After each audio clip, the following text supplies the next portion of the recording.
You know, lasagna, it's one of those few dishes as suitable for a wake as it is a wedding.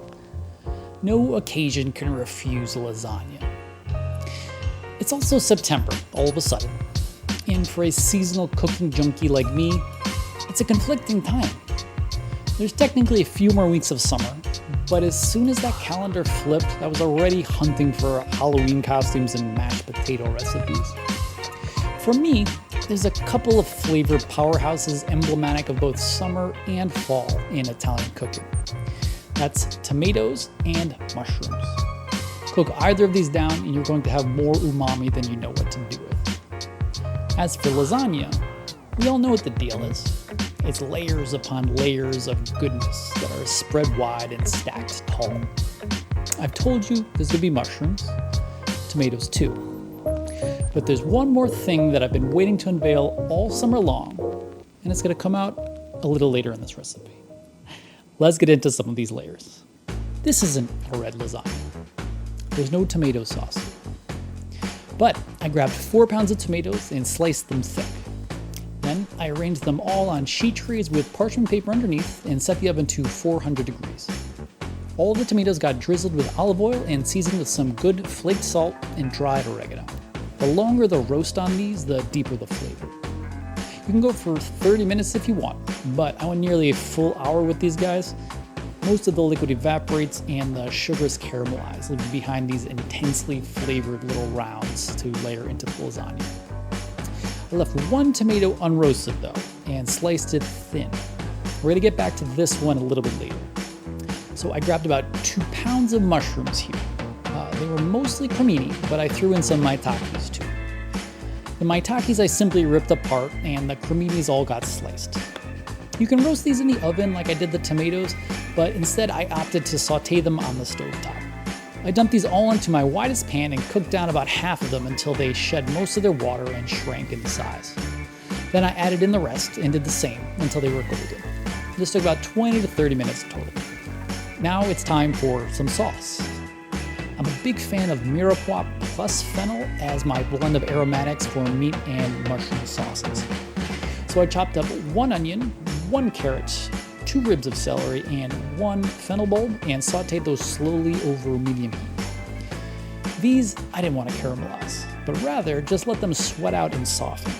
Now while the aromatics cooked, I grabbed some dried porcini and soaked them in boiling water for 20 to 30 minutes.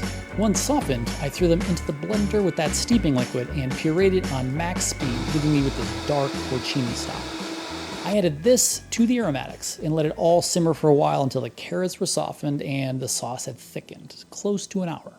Okay, this is the secret layer. If you've been watching this channel for a little while, you know that dairy and all of the delicious things that come with it are off limits for me these days.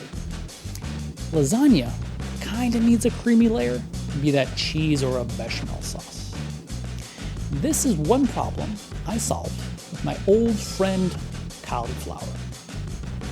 Into a stock pot went 32 ounces of water and 8 ounces of dry white wine, along with a tablespoon of salt. While I brought that up to a boil, I grabbed my cauliflower. I pruned it of its leafy bits and the more stubborn parts of the core. Then I just gave it a quick and ugly chop to cut it down into smaller pieces. All those bits went into the boiling liquid and cooked for about 20 to 30 minutes until they had softened. Then I transferred everything in that pot into the jar of a blender and set it up to max speed. From here, I added 2 teaspoons of nutritional yeast and a glug of olive oil and pulsed it to combine. This sauce is creamy, it's complex, and so versatile. It tastes incredible. You don't have to be a masochist like me and make this all in one day. Every layer here can be made a day or 2 in advance. Still, when you do make it all at once, this last step is pretty rewarding. It's assembling the final product.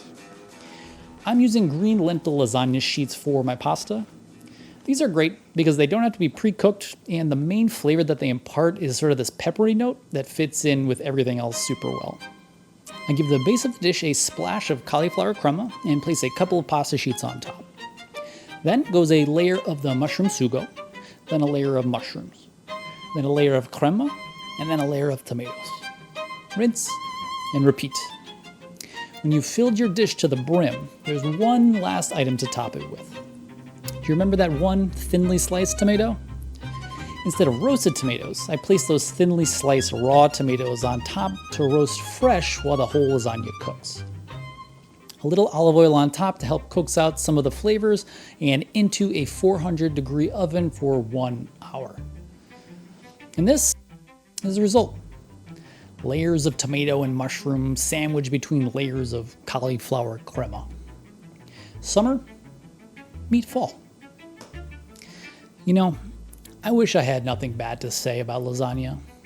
I mean, how can I? But any lasagna asks something absolutely Herculean of you. That's really, really not fair. When the timer goes off like a wailing siren song for your rumbling stomach, and after that bubbling mass of happiness comes out of the oven, it's time to eat, right? Right? No. A lasagna is going to be best probably the next day. At the very least, you should give it an hour or two to cool off and set up so you're not scooping some messy casserole onto your plate. Lasagna, like any pasta, is an elegant Italian food. You want tight lines and tender layers. Well, when that siren song sounded, I crashed head first into those rocks. No way was I spending my whole day making it and filming it, not to eat it. So eat it I did. And what a glorious mess it was. Yes, there were leftovers, of course. And yes, it sets up perfectly after getting a tidy, symmetrical slice before reheating it in the oven the next day. Eat it messy or eat it clean. It's up to you. It's lasagna. So guys, would you eat this? What are your thoughts about lasagna? I love hearing from you. Drop me a line down below. Let's talk about food.